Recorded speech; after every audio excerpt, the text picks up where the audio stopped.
Welcome to Democracy Now!, democracynow.org, The War and Peace Report. I'm Amy Goodman. A triple suicide bombing and gun attack targeting Turkey's main airport in Istanbul has killed 41 people, left 239 others injured. Authorities said 3 attackers arrived at the airport's international terminal by taxi and blew themselves up after opening fire. The airport's the 11th busiest in the world. A witness described the attack. I was getting my 3 suitcases wrapped while I heard the blast. The police told us to lie down. The wrapping machine's steel case protected us from getting caught in the crossfire. They were shooting at the police and the police were shooting at them. Someone next to us got shot. Then we saw the bomb in the X-ray explode.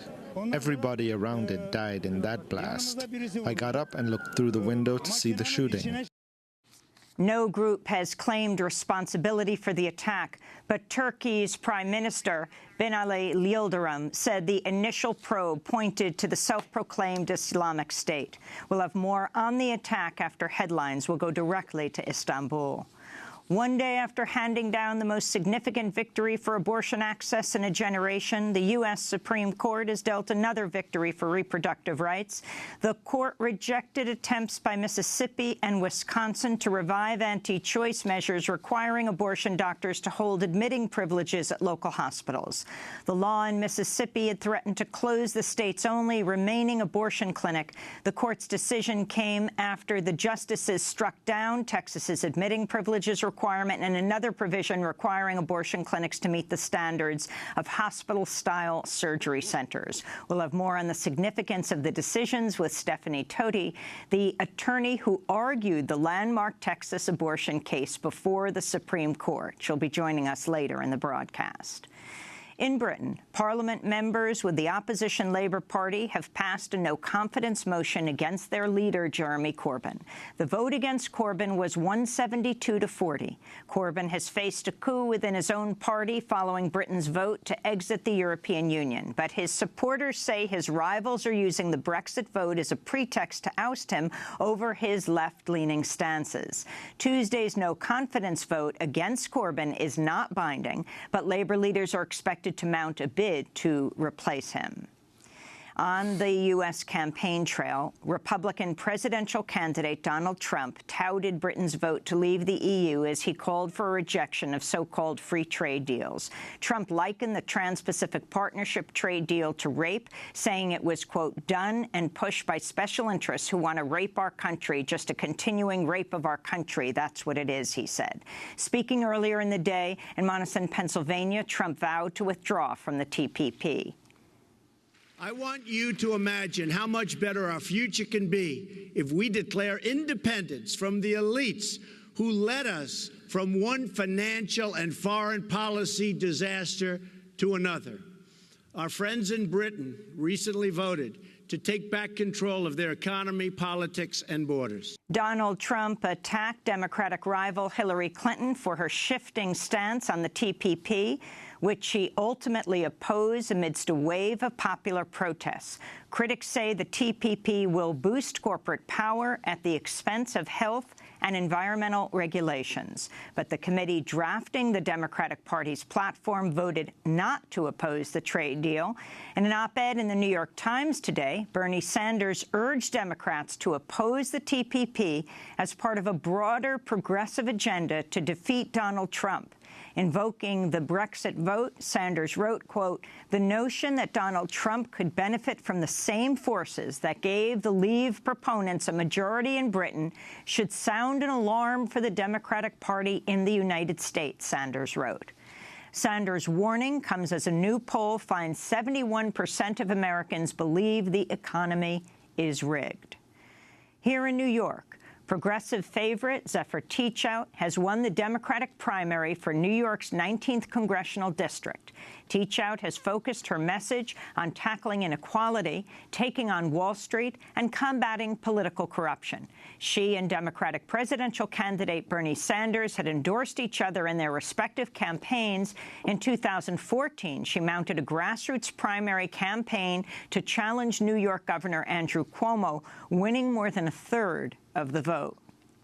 Senate Democrats have blocked a bill providing funding to combat the Mosquito-Borne Zika virus after Republicans loaded it with measures to block funding for Planned Parenthood, take money away from Obamacare, roll back parts of the Clean Water Act, and allow the Confederate flag to fly at veterans' cemeteries. Massachusetts Senator Elizabeth Warren tweeted, quote, "I didn't think the GOP could write one bill to hurt women, vets, Obamacare, PP, and clean water all at once, but they did it. #Zika. Today's vote ensures there will be no legislation. Tuesday's vote ensured there's no legislation to address the crisis this month while Congress is in recess. Meanwhile, House Democrats continued their protests calling for gun control in the wake of the Orlando massacre that killed 49 people at an LGBT nightclub. Less than a week after lawmakers staged a sit-in to call for a vote on gun reform, 6 Democrats stood and demanded recognition during a procedural session Tuesday. The lawmakers, including New York Congressmember Eliot Engel, shouted as Republican Congressmember Andy Harris gavelled the session to a close. Pursuant to Section 3B of House Resolution 797, the House stands adjourned until 9 a.m. on Friday, July 1st, 2016. Democrats have attempted to force a vote on a measure to prevent people on the no-fly list from purchasing guns, a step criticized by civil liberties groups who say the list is biased and sweeps up innocent people. House Republicans have released an 800-page report into the 2012 attack on the U.S. diplomatic compound in Benghazi, Libya, that killed U.S. Ambassador Chris Stevens and 3 other Americans. While the report criticizes the Obama administration's actions leading up to the attack, it does not appear to contain any new revelations that could threaten the presidential campaign of Hillary Clinton, who was Secretary of State at the time of the attack. On the campaign trail in Denver, Colorado Tuesday, Clinton blasted the report as a waste of resources. I understand that after more than 2 years and $7 million spent by the Benghazi Committee out of taxpayer funds, it had to today report it had found nothing to contradict the conclusions of the Independent Accountability Board or the conclusions of the prior multiple earlier investigations carried out on a bipartisan basis in the Congress. So while this unfortunately took on a partisan tinge, I want us to stay focused on what I've always wanted us to stay focused on, and that is the important work of diplomacy and development. UN Secretary General Ban Ki-moon has criticized the Israeli blockade of the Gaza Strip. He spoke during a visit to the region where he met with Palestinian and Israeli leaders. The closure of Gaza suffocates its people,